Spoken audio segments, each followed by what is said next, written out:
Hi, it's Heather Wood from Body Love, and I have 8 things that you can do right now to help you be more connected to your angels.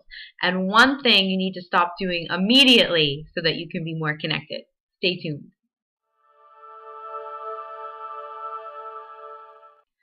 Number 1, talk to them. Ask them for help. The more you are communicating with your angels and the more you're making them a part of your daily life, the more they're going to know you want them there. You have free will, so the angels can't just jump in and come help you just because they want to. You have to ask, or you have to express some kind of want or desire for some heavenly help to come down and assist you. So make sure you're asking for help. It might sound simple and easy, but it's important. A lot of people don't ask, or they think, maybe this is just such a small thing. It would be selfish of me to ask this. The angels don't see it that way. Ask for everything, from the little to the big. Ask for help and guidance. They will be there. Have a conversation with them running all day. Angels, can you help me with this? I'm feeling this way. Give me a sign about this. Help me through this. You can talk to them inside your head so that you don't feel like you might sound like a crazy person. That's okay. But constantly have a dialogue with them. The more you do that, the more they are going to be there and know that you want their help with everything. And that's a good thing. Number 2, notice the signs and acknowledge them. So they're constantly giving you signs. When you ask for help, even if you didn't ask for a sign, it's going to come in the form of a sign that has to do with a message or a lesson. They're always trying to point something out to you as to why you might not be getting what you're asking for or why you're in the place that you're in. So pay close attention. Signs take many different forms. It's not like a little beautiful white dove flies down and hands you a little note and says, this is the problem, or this is what you need to do to get this.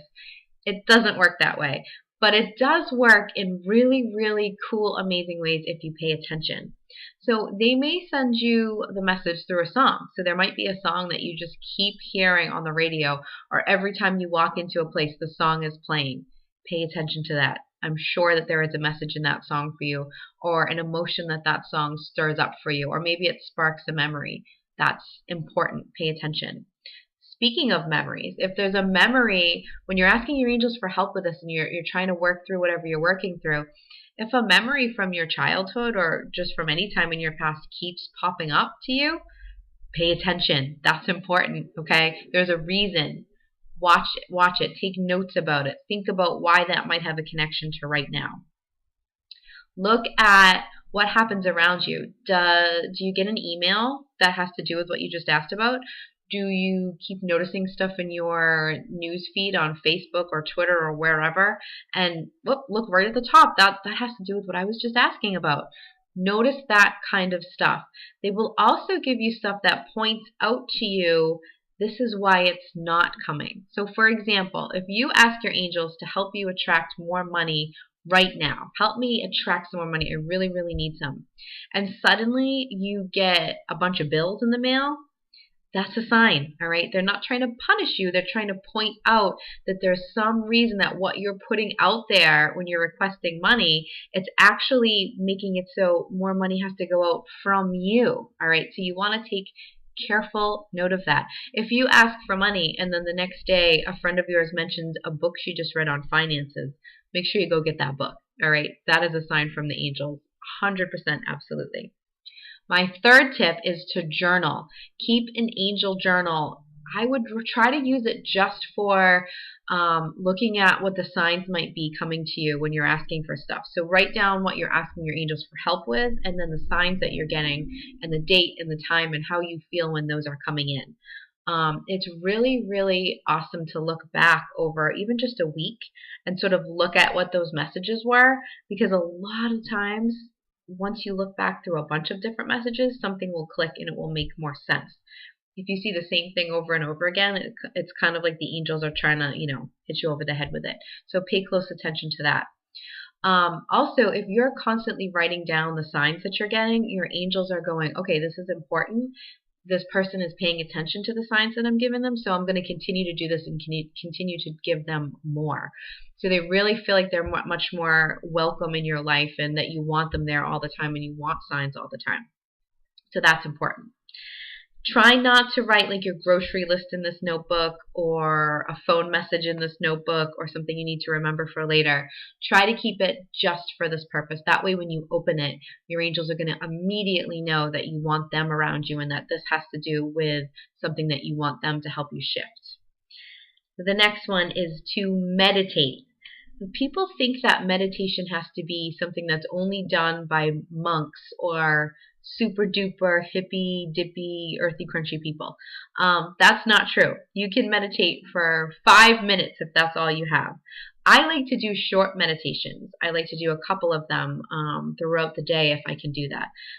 It just depends on what you want to do. You don't have to expect there to be this huge, crazy breakthrough or for something crazy amazing to happen while you're meditating.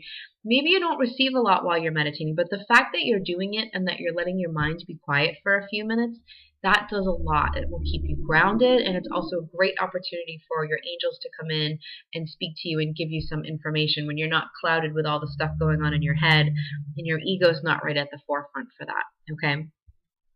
Next, take care of yourself. So this goes along with the meditating. Exercise, eat healthy, get enough sleep, treat yourself to something, even if it's small and inexpensive. Just do things that take care of you. You need to be grounded and in a good place to feel your angel's energy. If you are exhausted or you are really, really in a negative emotional place, or you're sick, or you're really just feeling super chaotic and stressed about getting something, it makes it so much harder for you to hear your angels and to feel them because they always speak to you from a very peaceful inner place. So if you're not feeling so peaceful, you're not going to get those messages as clearly. So it's really important to keep taking care of yourself. Next, say thank you. Tell your angels thank you when you notice a sign. Even if you're not 100% sure if that was a sign from your angels or not, say thank you. It's not because they're like vain and they need their egos patted all the time. It's because when you're saying thank you for that sign, it's really letting the angels know that you're grateful for their help. And when they feel gratitude coming from you, that's huge. Gratitude energy is like the best energy. The universe loves that energy. And they go, okay, they're in a good place. We can keep sending them more. That's what you want. When you are feeling negative and bad and sad and overwhelmed and bad for yourself and stressed and all of those things, the universe and the angels, if they're going to take a little step back and they, okay, she's not ready or he's not ready, we need to wait till they find some peace and calm. So the more that you can give that to yourself, the better. And the more you're saying, hey, I'm grateful, even if it feels like a challenge at the moment, whatever their sign is that they're giving you, if you're telling them you're grateful for it, they'll help move you through it. Okay? Confirm your messages with a friend. This is the next tip. Do you have a friend who's sort of intuitive or who's really good at kind of listening to you and kind of saying, yeah, I think that's right or I think that's not right? Run whatever you think might be the sign or the block or the message. Run that by them. Tell them, this is what I'm thinking and picking up on, and this is how I'm feeling around it. Give me your feedback on that. Sometimes just hearing another opinion can be huge. Even if the person's completely wrong, hearing someone say something that you know deep down in your soul is not right sends you a very clear message as to what is. All right. So find someone that's really trustworthy. If you have somebody in your life who's very intuitive, even better, and run what you're thinking by them. Last tip of what to do. Angels speak to your heart, not your head. Okay?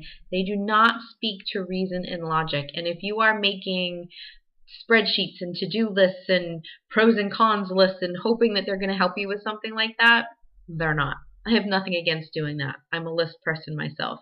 But this is not the moments when your angels are going to come in and speak to you. They are going to speak to you in the moments that you are listening to how you feel and you're in touch with your feelings and what your soul wants and what your heart wants. That's how they speak to you. So feel for that. They're not going to give you a message that makes logical sense all the time. They're going to give you something that plays to your emotions. A great way to know if something is a sign from your angels or not is to see if it has an emotional component with it. How do you feel when it comes through? 99.9% of the time, a message will send some sort of positive emotion through your body. It might be followed by some sort of fear with what the message is, but initially there's always a good feeling. Okay, now my one thing that you have to stop doing right now if you want to be connected to your angels. A lot of people do this, and this really, really interrupts you getting great messages and really understanding what the messages are. Okay, what it is that people second guess themselves and the messages coming through. So I have seen people in classes that I've taught, or just clients of mine coming in, and they're telling me this really beautiful, clear way that they got a message from their angels. And then right after that, they say something like, but maybe I just made that up. Or am I crazy? Or I don't know, maybe that wasn't what the sign was. Stop doing that. Okay, it really does not matter. It doesn't matter if the thing that you came up with came from your head or from the angels or from whatever source you're going to decide it comes from. If it feels right, you can confirm it with your angels as right. Don't second guess yourself. That's stepping yourself into ego and getting worried about what that message was. If it came through clear to you and it felt good while it was coming through, it was probably right and it was probably your angels. Okay? Thanks for listening, guys. See you soon.